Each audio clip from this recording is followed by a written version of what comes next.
Hello and welcome.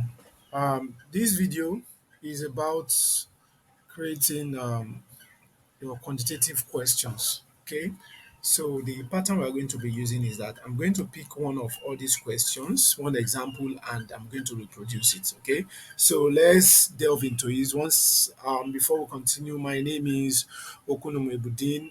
I'm a e-coach. Okay, so I train on how to you are going to leverage on technology, on IT skills to help you become a better uh, practitioner in your career, especially as a teacher. And I also assist other professions too to make use of the IT skills, okay, to make their work easier, okay, because you need to work faster these days and smarter. Okay, now let's go into this. Now, right here we have this question, circle the biggest number, and you can see these spaces in between. So let me reproduce this number one. So let me press enter here, and I have 314. So here you don't use space here, okay? It's going to take your time. So what you do here is to press the tab key on your keyboard, okay?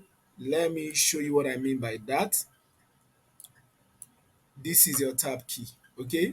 This is your tab key on your keyboard. So let's go. So I click on my tab key. You can see it goes right there, 200 on my tab key, 16 on my tab key, 171 on my tab key, 181. So this is how you do, and it's also applicable to any questions that you need to put spaces between the list, okay, like in other class work as well. You know when you need this, okay, just put it in mind. So I'm going to go ahead and delete this question so I can have it the way it was before. Now let's go on again. Here we have the same thing here, but in this case we have a box here. So what you need to do, I've done this before, but let me repeat quickly. You bring in shape. Since they want to write in the answers here, okay, you bring in a shape. But if you are using um, if this box is going to be carrying numbers at times and won't carry number, I would suggest you use a text box to create this, okay? But we'll get to that in a moment, okay? We'll get to a question where we need that. So how do you bring in a rectangle? So you go on insert on your menu bar, shape. Here is your rectangle, and you draw. You click and drag and you draw. You can see that. So you come to format. As you can see now, the fill is blue. So you come up here to format, you go to the shape fill and no fill, okay, that is you don't need any fill. Then you go to the outline and make it black. So if you need to increase the width of the outline, you can do that here. You can see that, but I'm comfortable with that. So you can see that. So you reproduce this by clicking on your Control and D, it's duplicated, and you keep on doing that. And for safety, you can as well group your squares together, okay, especially when you are exporting to people, you need to group them together to make it easy for them to adjust. So you just come up here to format and you come to group, so you select group. Now they are together. Can you see that? So I can even duplicate this more and have more of this, and I group them together again, and I go on and on and on like that. So that is how that is done. So let's go on here now. Yes, this is the big deal that majority have been waiting for. So how do we go about this? I do this in a very, very unique way, and let me tell you how I do this. So, for example, look at this question now, it does not have a sample. So let me create a sample. Let me come here and make this start on a new page. So yeah, now I want to reproduce this. So what I need to do now, this is what I'm talking about. Look at this rectangle here, this box here. It has no number. This has a number. This has a number. So if you have a question where at times you will need to put numbers in a box at times and you have to take away the numbers at times, it is advisable for you to use a text box. Don't use a rectangle. Since you are going to be needing numbers in the box, it's better you use a rectangle, a text box, sorry, use a text box, okay? But in cases where you have other shapes like this, I'm going to tell you how we are going to do this. Now let's go to this first. So I'm going to insert a text box shapes in text. This is a text box. So I create this. You can see that. I go to format. The fill is no fill. The outline is black. And I want the lines to be 1.5 points. Okay, so you can see that it has is a rectangle, but this rectangle can carry numbers. So I'm going to duplicate this. Okay, let me bring this here. I'm going to duplicate this here.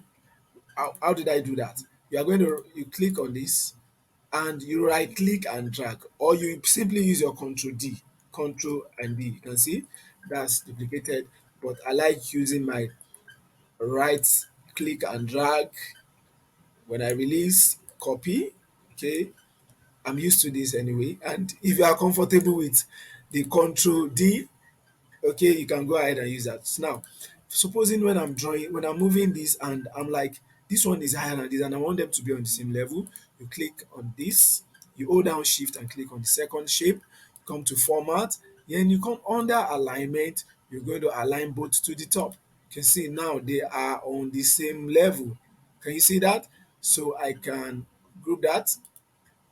Let me group it. Okay, and this one here, this one here. Okay, I want to group it as well with them. Hold down shift and click this, come here and group them. They are grouped. Now I need a line here, so you just come here and pick up your line. I'm in the shape tool already. Okay, the drawing tool, just come here and pick up your line. Okay, line.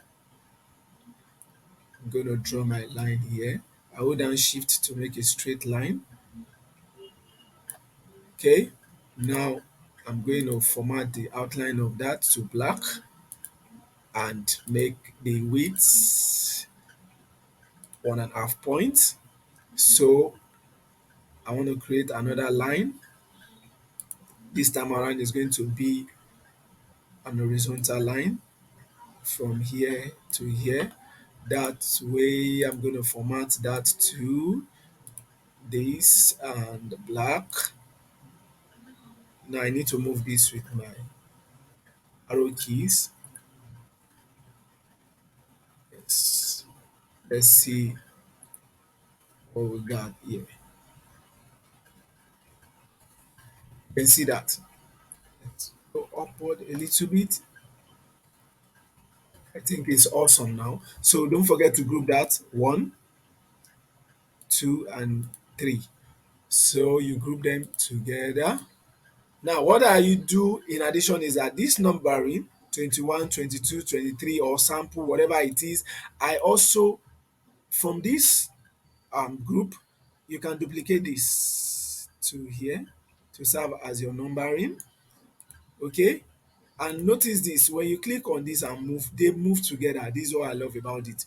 When you have grouped something together and you duplicate from that same group, they are going to always move together. So what I will just do to this one, since I'm using it for numbering or for labeling, I'm going to take away the fill, no fill.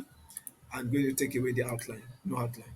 Okay, so that they can just see maybe this is sample or number one, number two, whatever it is, sample or example.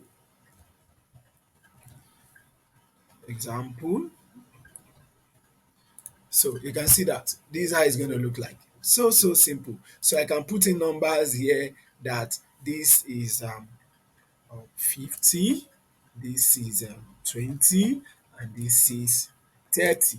That is 20 plus 30 is 50. And you can align this. I should have done that earlier before duplicating. Come here to the text property, home, you come to the home tab and you align to the middle, align to the middle.